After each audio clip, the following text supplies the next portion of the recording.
Pak Ustadz Dirga, kepadanya kami persilahkan. Baik.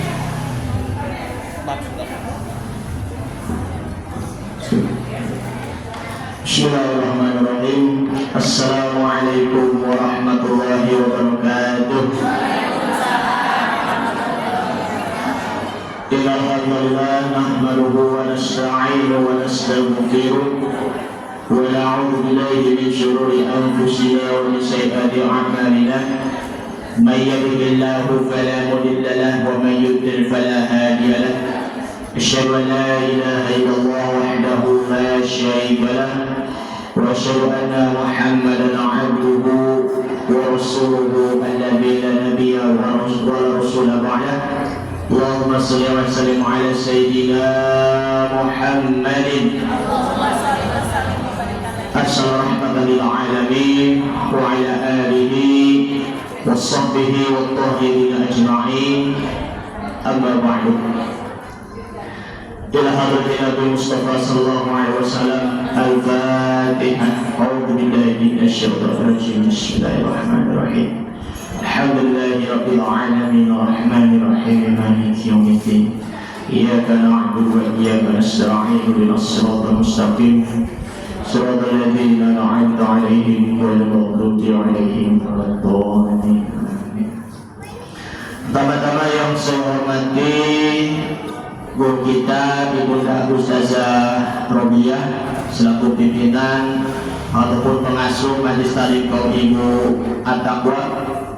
Yang kami hormati para ustazah sekalian, Ibu Sumarna, Ibu Sudina, dan juga Ibu Halimah dan Ustazah Murjanah ya, dan Ustazah Murjanah. Semoga Allah Ta'ala akan memberikan rezeki dan panjang umur untuk guru-guru kita yang hadir di tengah-tengah kita. Amin ya Rabbal. Nah, kemudian ibu-ibu sesepuh dan juga ibu-ibu jamaah Majelis Ta'lim Kaum Ibu At-Taqwa yang tidak bisa disebut satu persatu namanya, namun tidak mengurangi atau rasa takzim kami. Alhamdulillah, ini sudah di bulan Sya'ban. Sekarang sudah memasuki tanggal 6 Sya'ban. Jadi ini merupakan pertemuan ataupun ya kajian terakhir ya kan bersama Al-Fakir, karena bulan besok ya kita akan memasuki di bulan suci Ramadan. Oleh karena itulah, mengingat di dalam hadis Nabi Sallallahu Alaihi Wasallam, Syahrul Rajab Syahrul Zar'i, bulan Rajab di sini merupakan bulannya menanam. Menanam apa? Menanam kebaikan. Kemudian Syahrul Sya'ban, Syahrul Syaqi. Bulan Sya'ban itu merupakan bulan menyiram. Jadi kalau menanam kayak ibarat mau menanam bunga, ya kita juga perlu untuk disirami dengan air yang jernih. Begitu juga dengan kita, kebaikan kita juga perlu disirami dengan nasihat-nasihat kebaikan. Kemudian terakhir Syahrul Ramadan, yakni Syahrul Hasad. Bulan Ramadan merupakan hasil panen. Jadi itu kalau kita menanamnya dengan baik, disirami dengan nasihat-nasihat kebaikan, maka insya Allah kita akan mendapatkan hasil panen yang terbaik. Jangan sampai kita menanam diri kita dengan keburukan-keburukan, lalu menyirami keburukan itu dengan misalnya air kotor, misalnya air keruh misalnya, sehingga hasilnya itu akan menjadi keruh.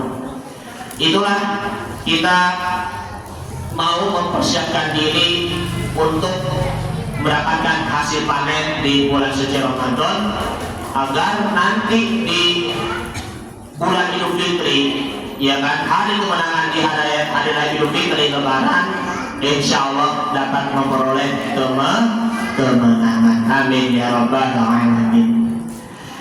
Jadi ibu-ibu sekalian, mari sama-sama kita persiapkan diri kita. Kita perlu lagi untuk melatih diri untuk berpuasa sunnah, ya. Bagi yang masih punya hutang, segera dibayar tuntas puasanya, segera untuk menyempurnakan puasanya di puasa di tahun lalu, agar nanti kita bisa mempunyai optimis, kita bisa untuk melakukan mujahadah dengan bersungguh-sungguh dalam berpuasa di bulan suci Ramadan. Jangankan cuma hanya sekedar semangat mau sholat raweh.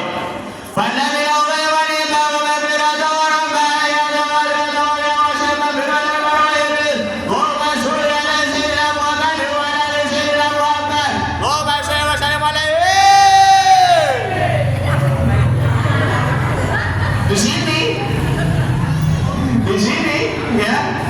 Kalau lagi semangat, seperti itu. Makanya nih maaf ya, dari dulu di musola takwa ini ya, dari saya kecil ya memang di sini kan sholat rawihnya makin tambah semangat aja, 20 rakaat biar nanti tambah, bukan hanya tambah semangat, mohon maaf ya, ketawa. Jadi itu terganggu gitu, ya kan? Ataupun misalnya kalau lagi baca Al-Fatihah, Bismillahirrahmanirrahim, Alhamdulillahirabbil alamin, Arrahmanirrahim, Maliki yaumiddin, Iyyaka na'budu wa iyyaka nasta'in, ihdinas siratal mustaqim, siratal ladzina an'amta 'alaihim ghairil maghdubi 'alaihim waladdallin. Kayak seperti itu kan? Jadi itu ya, semangat sih semangat, tapi jangan terlalu lebay. Semangat hanya untuk Allah Subhanahu wa Ta'ala. Gan bate kalau dalam bahasa Jepangnya, semangat ya, seperti itu.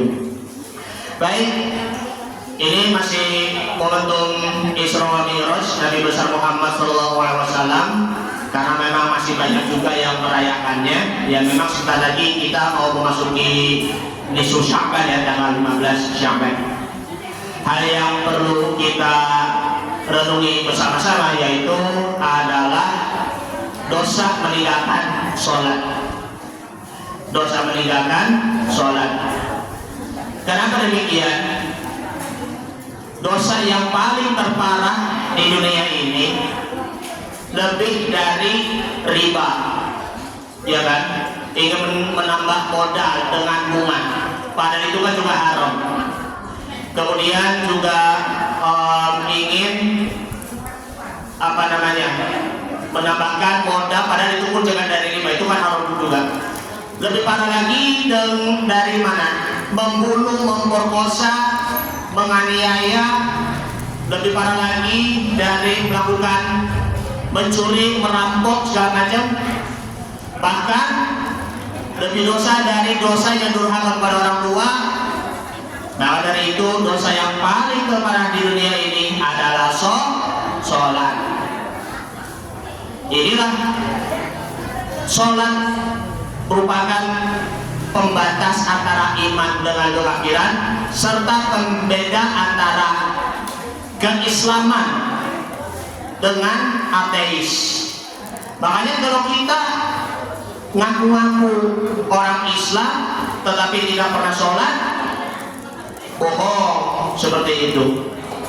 Kita ngaku-ngaku beriman kepada Allah tetapi lain di hati, itu pun juga sama munafik.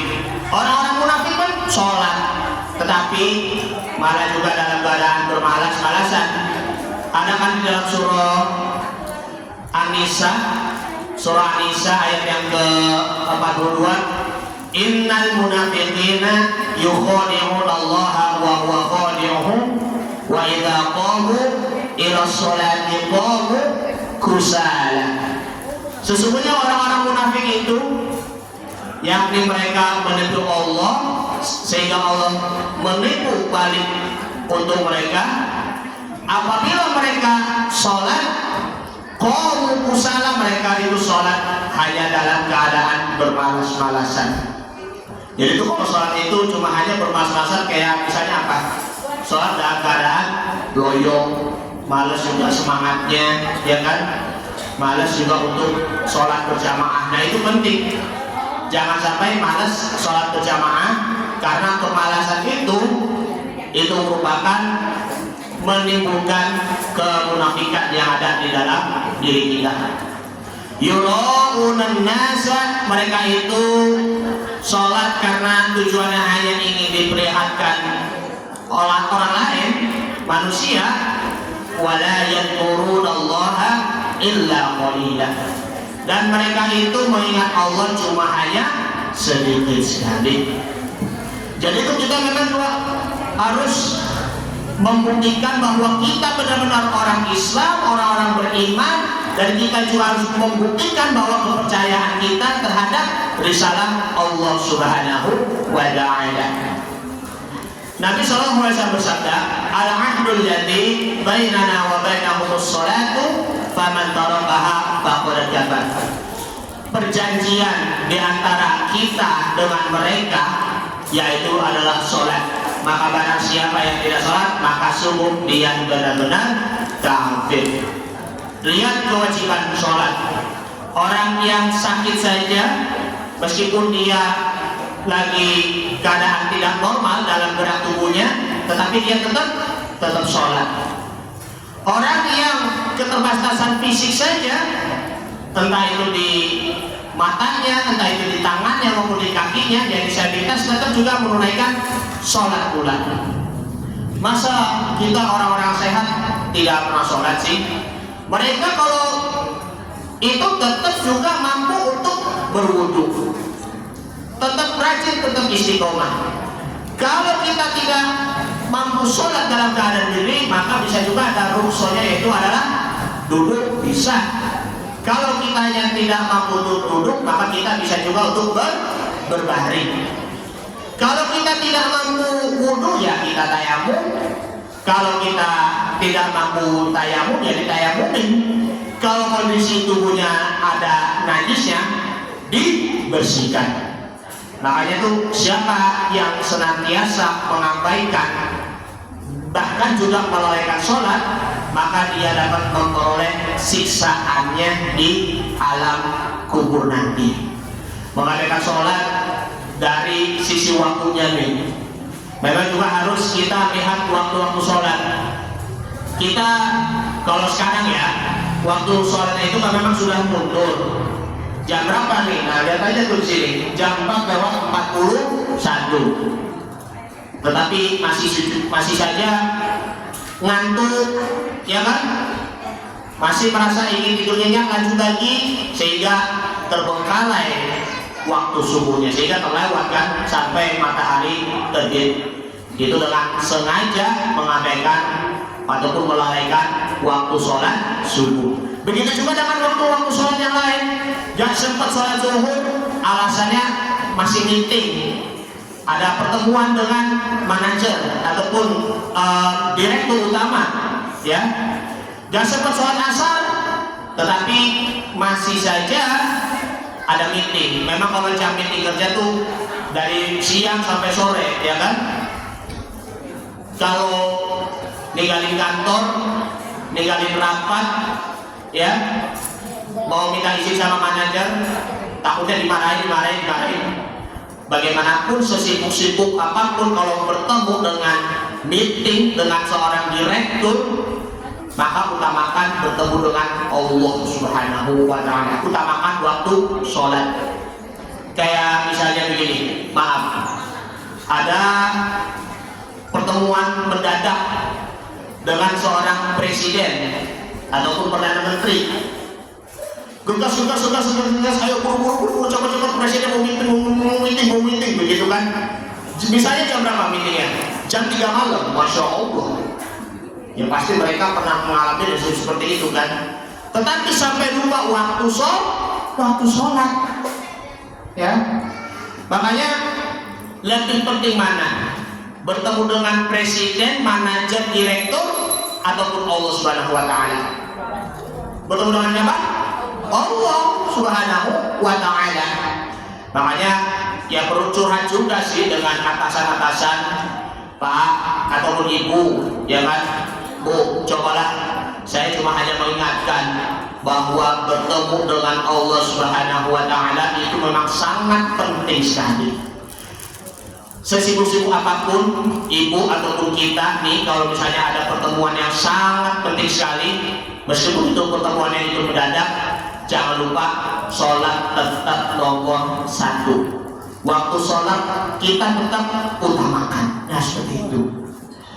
Apalagi sekarang kalau pakai HP gadget ini kalau kita pegang nih, bagi ibu-ibu, bapak-bapak maupun anak-anak, jangan terlalu asik juga dengan bermain gadget sehingga lupa dengan waktu sholat. Melihat video ataupun lihat status update yang tidak ada manfaatnya sehingga kita mengabaikan, bahkan juga kita menyepelekan waktu sholat.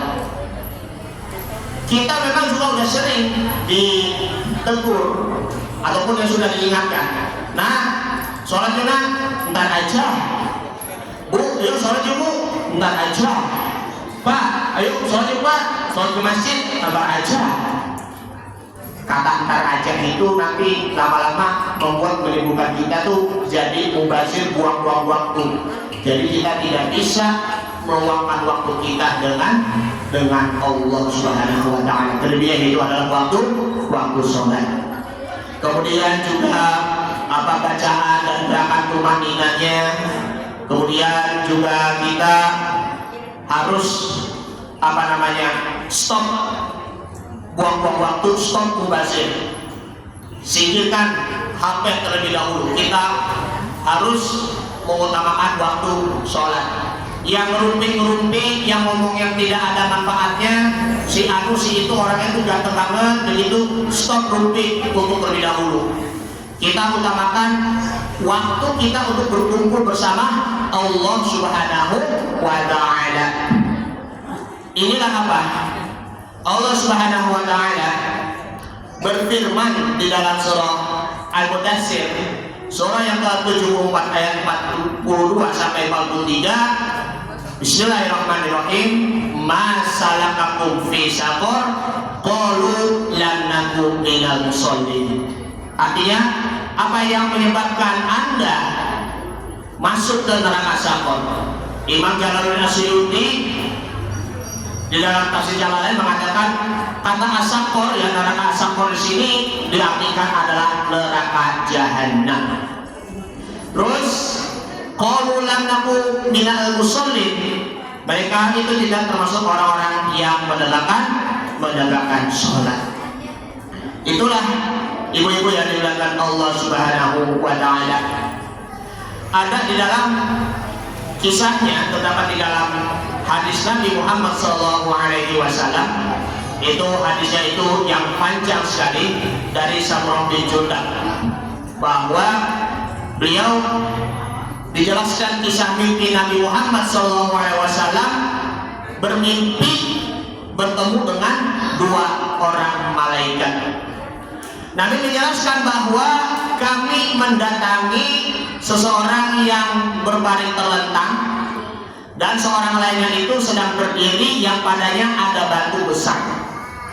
Tiba-tiba ia menjatuhkan batu itu ke kepalanya sehingga kepalanya pecah. Lalu batunya itu bergerak, ya, udah lemparin ke kepala manusia, lalu bergerak lagi, lalu orang itu mengikuti gerakan batunya itu sehingga dia dapat mengambilnya kembali. Setelah kepalanya itu pecah oleh batu itu, kepalanya itu sehat kembali, namun pecah lagi. Jadi sehat, pukul lagi, itunya kan, kepalanya dengan batu sehat, dipukul lagi, sehat, dipukul lagi, ya kan? Berapa kali begitu kan? Sehingga Nabi Muhammad SAW bertanya kepada 2 orang malaikat itu, beliau berkata, Subhanallah, siapakah mereka itu? Ya. Kemudian dari perkataan 2 malaikat kepada Nabi SAW, bahwa 2 malaikat itu berkata, Amma rajulun awwalul ladzi ataita alaihi yusdabu ra'suhu bil hajari fa innahu ar-rajulu ya'khudhu al-Qur'ana fayakhudhuhu wa yanamu 'anis shalatil maktubah. Adapun laki-laki pertama yang kamu datangi sedang kepalanya pecah dengan batu, itu adalah seseorang yang pertama mempelajari Al-Quran, ya'khudhul Qur'ana fayakhudhuhu, mempelajari Al-Quran namun ia menolaknya.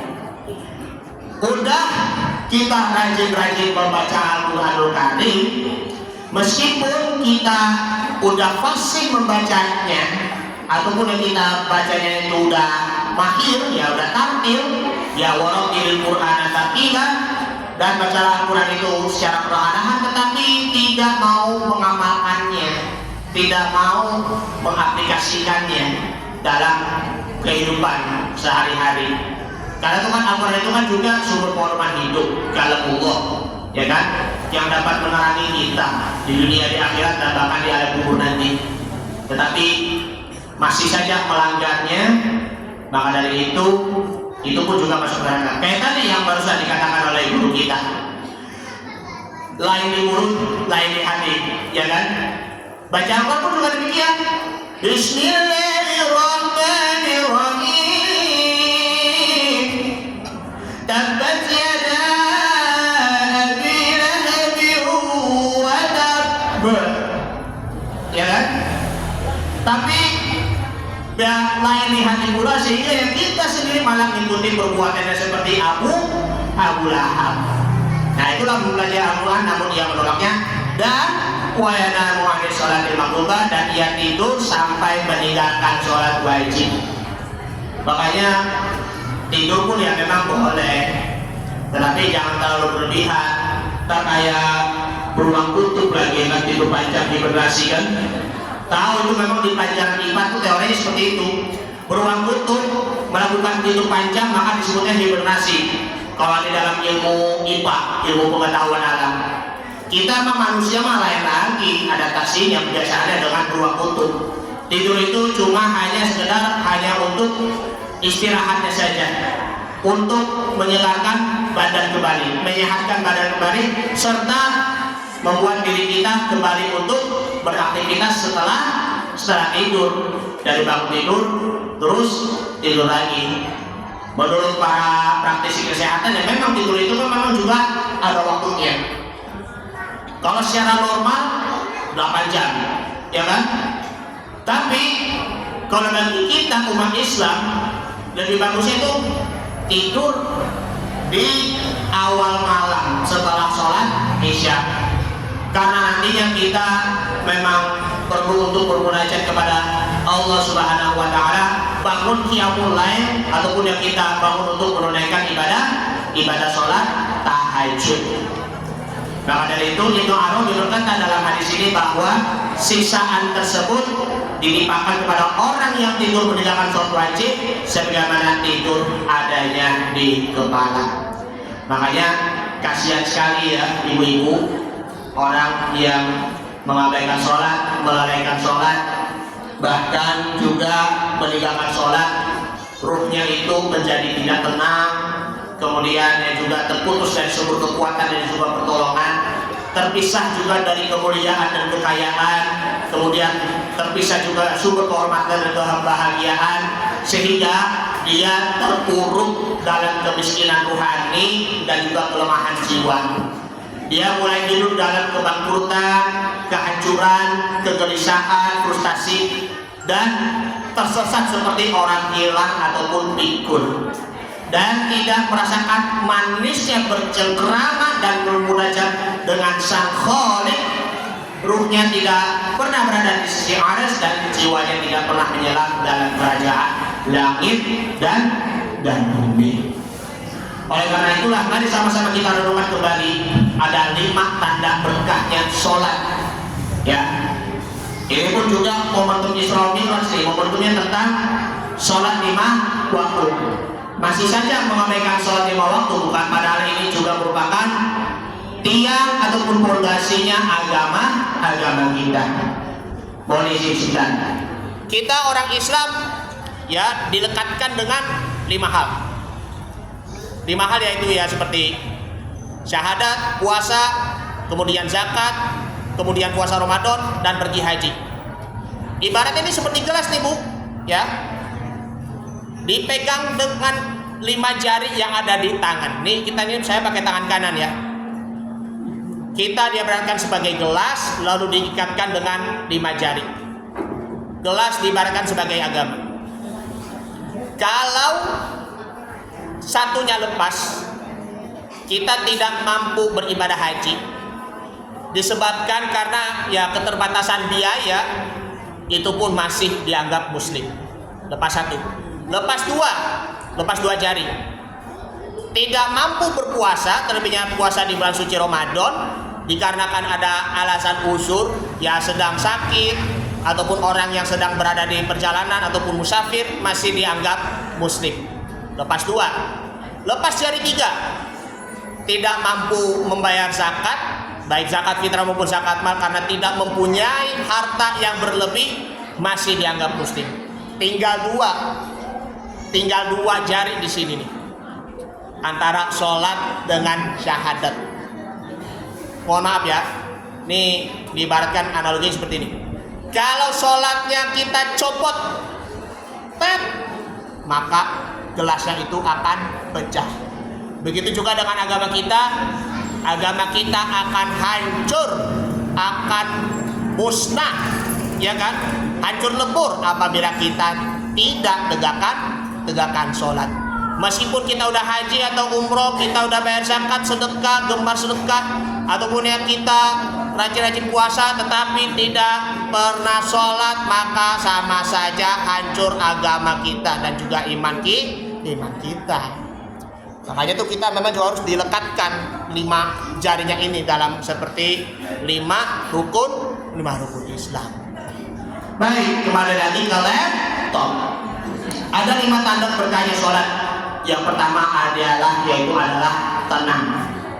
Kita hidupnya tenang, tentram, terus juga nyaman, ya kan? Kemudian juga sejuk. Nah, kemudian juga adem. Itulah karena sholat. Ada 2 hal dalam surahnya. Yang pertama surah Toha ayat yang ke-14.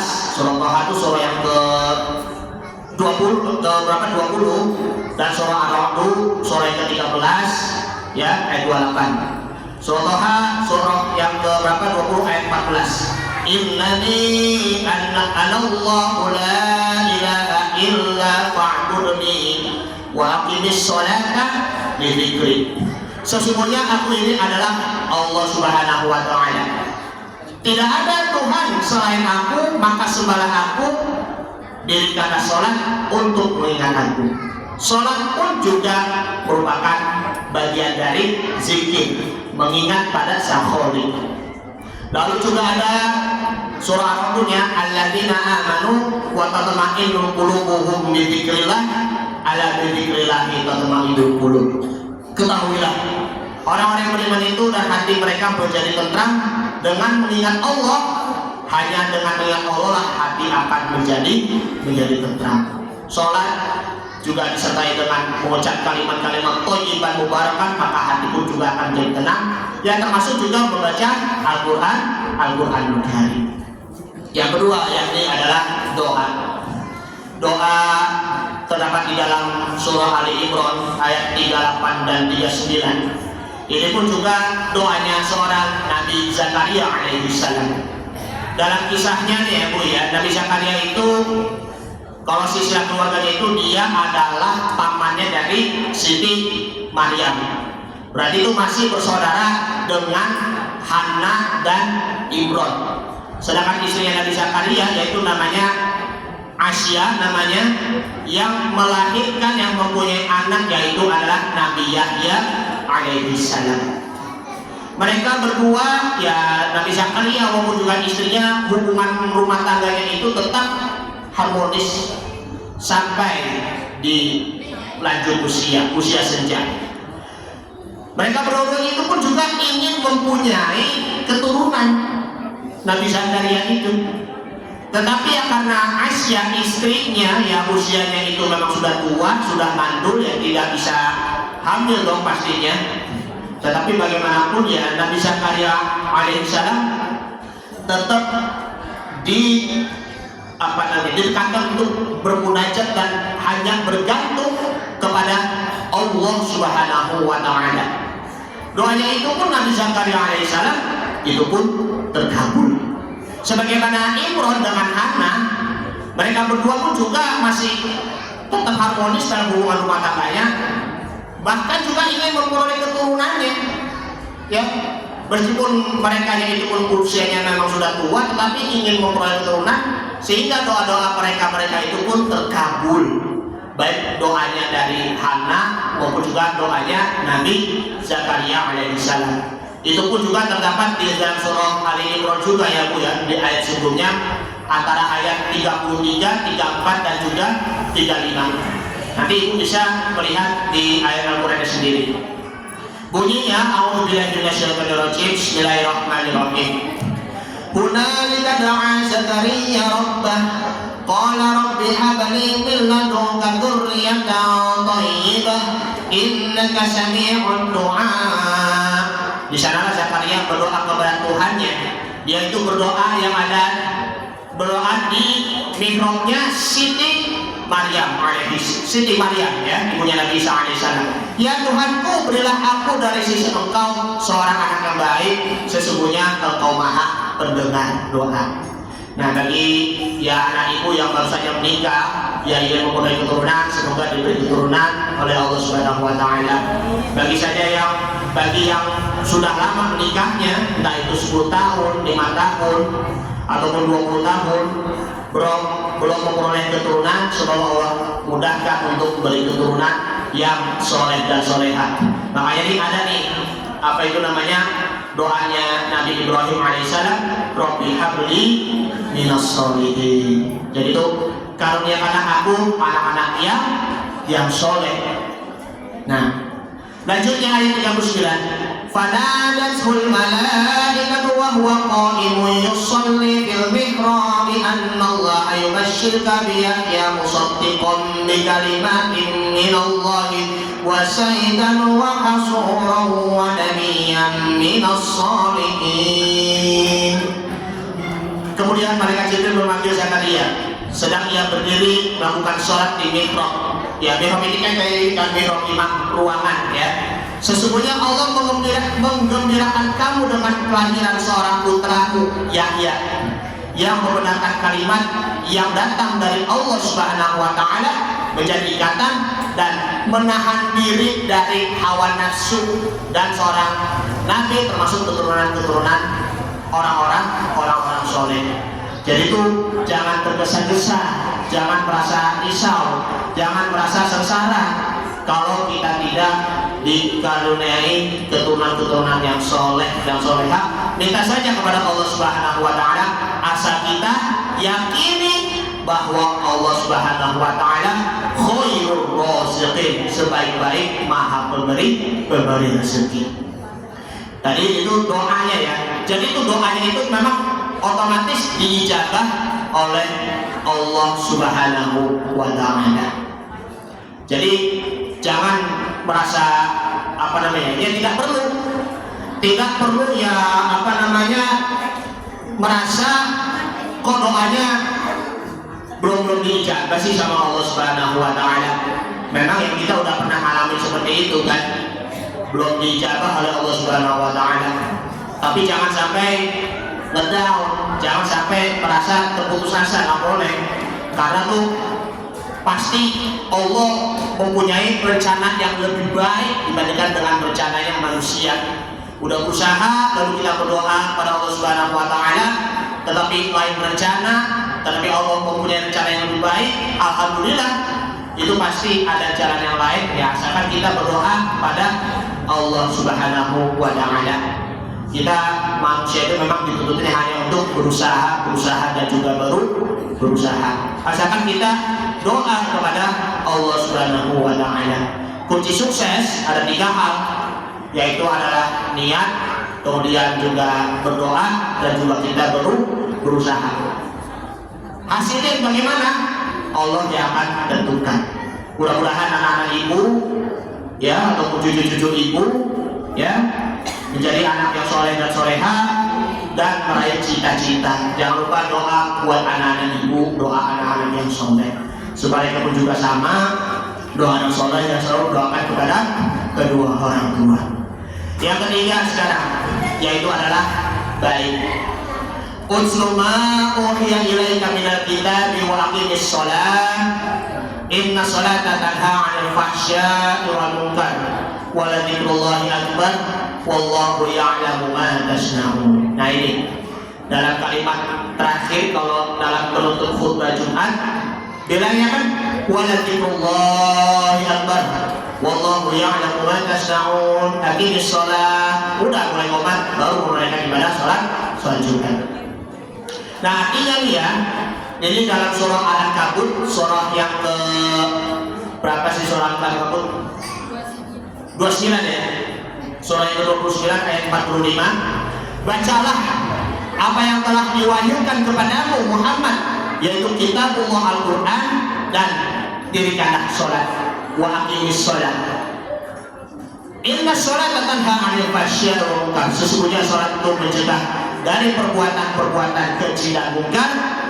Wala dzikrullahi akbar, sesungguhnya mengingat Allah ataupun ya lebihnya sholat itu lebih besar keutamaannya dibandingkan dengan ibadah-ibadah yang lain. Nah, ini jadi aktivitasnya pun perlu kita tinggalkan terlebih dahulu, lalu kita lebih mementingkan dengan sholat dan juga waktu-waktu sholat, dan Allah mengetahui apa yang kamu kerjakan. Ya, sebagaimana ada di dalam surah Al-Jumu'ah, perintah untuk menunaikan ibadah sholat Jumat, terlebihnya bagi kaum ikhwan, ya ayyuhalladzina amanu idza nudiya lis-sholati min yaumil jumu'ati fas'au ila dzikrillah. Wahai orang-orang yang beriman, apabila diserukan, ya, atau dipanggil oleh Allah Subhanahu wa taala untuk menunaikan ibadah sholat Jumat, maka fas'au ila dzikrillah, bersegeralah, bergegas untuk mengingat Allah Subhanahu wa taala. Wa dzarul bai'ah, tinggalkanlah urusan-urusan dalam jual beli, yang perdagangan ataupun pekerjaan-pekerjaan yang lain. Dzalikum khairul lakum in kuntum ta'lamun. Yang demikian itu lebih baik bagimu jika kamu orang-orang yang beriman. Yang keempat, yakni adalah sukses dan bahagia. Sukses dan bahagia itu seperti apa? Ada di dalam surah Al-Mu'minun. Surah Al-Mu'minun sini ayat 1 dan 2, qad aflahal mu'minun. Sungguh beruntung orang-orang yang beriman, alladzina hum fi sholatihim khashi'un, yaitu mereka adalah orang-orang yang khusyuk dalam sembahyangnya. Jadi itu orang-orang yang khusyuk dalam sembahyang itu meyakini bahwa nanti akan bertemu dan berjumpa dengan Allah Subhanahu wa taala di akhir nanti. Jadi itu bagi yang kurang tumaninahnya, memang perlu lagi diperbaiki dengan tumaninahnya. Kalau tidak membiasakan untuk perbaiki tumaninahnya, maka sholat itu selama ini gak diterima oleh Allah Subhanahu wa taala. Tumaninahnya diperbaiki, kemudian juga diperbagus juga tumaninahnya, serta juga menjadi orang-orang yang khusyuk. Semakin bagus tumaninahnya, maka akan semakin khusyuk dalam sholat kita. Ibu-ibu sekalian yang dimuliakan oleh Allah Subhanahu wa taala, dari penjelasan-penjelasan di atas bahwa mari sama-sama kita kembali lagi bertaubat kepada Allah Subhanahu wa taala. Yang tadinya sholat yang bolong-bolong sekarang dipenuhi lagi 5 waktunya. Karena itu para ulama menjelaskan bahwa meninggalkan sholat itu pun juga dosa besar, dosa yang jauh amat besar, dan juga meninggalkan Islam alias murtad. Karena itu kan jantungnya Islam di situ adalah sholat. Jadi itu tidak ada lagi yang namanya, mohon maaf, harta, tahta, wanita. Yang utama adalah sholat. sholat, kata terus kan, ya seperti itu. Demikian apa yang disampaikan Al-Fakir, mudah-mudahan bermanfaat.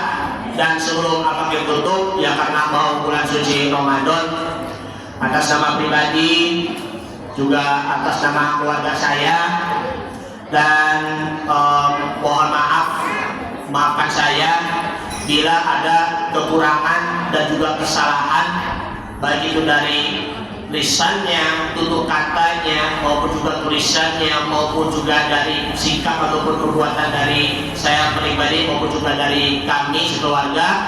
Mohon dibukakan pintu maaf yang sebesar-besarnya dan juga setulus-tulusnya.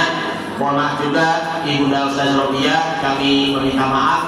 Semoga dengan permohonan maaf inilah kita akan saling bersilaturahim, saling erat tali silaturahim kita, dan semoga puasa di bulan suci Ramadan besok nanti diterima oleh Allah Subhanahu wa Ta'ala, dan juga momentum di bulan suci Ramadan di tahun ini menjadi momentum yang jauh lebih baik, lebih berkah, dan juga lebih rahmat dibandingkan dengan bulan Ramadan tahun kemarin. Semoga kita semuanya panjang umur, berkah selalu, ya, bisa bertemu di bulan suci Ramadan besok, di bulan Idul Fitri nanti, maupun nanti di bulan Ramadan yang akan datang. Amin ya rabbal alamin.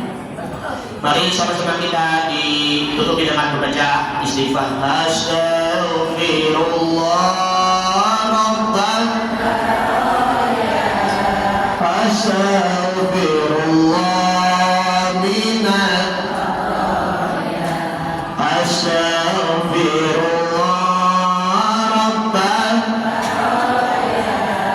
astaghfirullah minal khataaya rabbi zidni ilman nafi'an wa wafiqni amalan maqbulan wa wahabni rizqan wasi'an wa tub alayya tawbatan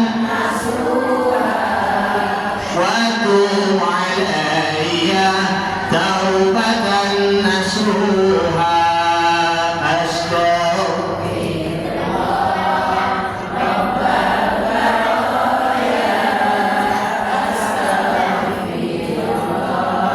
من الخطايا أستغفر الله أستغفر الله من الخطايا نستغفر العظيم نستغفر العظيم نستغفر العظيم اللهم يرضي كريم يا مولانا يا معبود اللهم صل على سيدنا محمد في الأولين والآخرين وبارك وسلم وبارك على عند صحابة رسول الله أجمعين.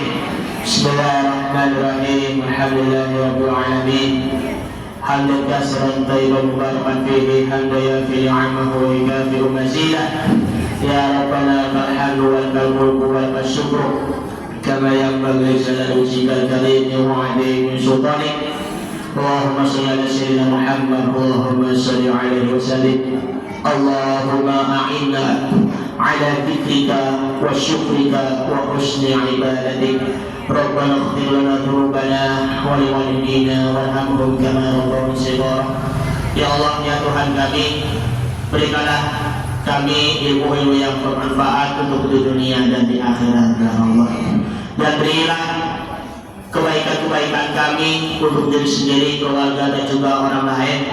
Dan berikanlah orang-orang yang baik di sekitar kami. Dan berikanlah pemimpin-pemimpin kami seperti Bung Anies Baswedan dan Caimin Muhaimin Iskandar yang akan memimpin di negeri Indonesia ini, ya Allah. Dan jadikanlah mereka berdua menjadi pemimpin yang adil, yang tulus dan sabar, yang mempunyai rasa peduli kepada rakyatnya, yang selalu membela orang-orang mukminin wal mukminat wal muslimin wal muslimat, kaum mayoritas Islam yang ada di Indonesia, ya Allah.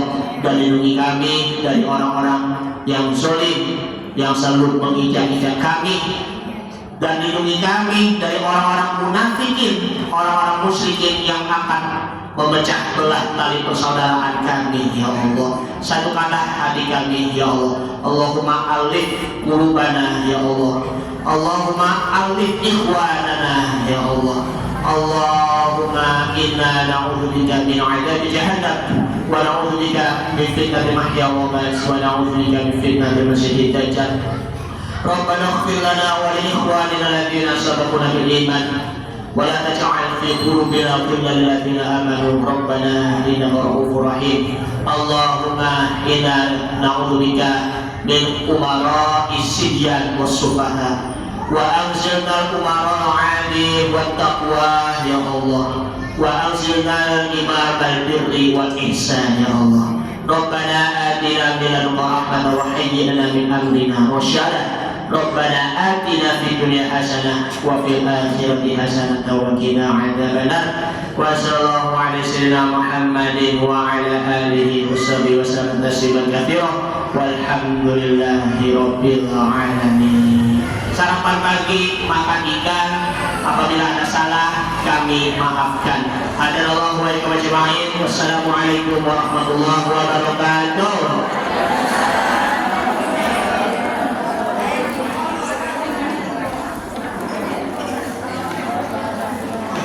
Baik, kita tutup dengan doa kafaratul majlis. Subhanaka Allahumma wa bihamdika asyhadu an la ilaha illa anta astaghfiruka wa atubu ilaik.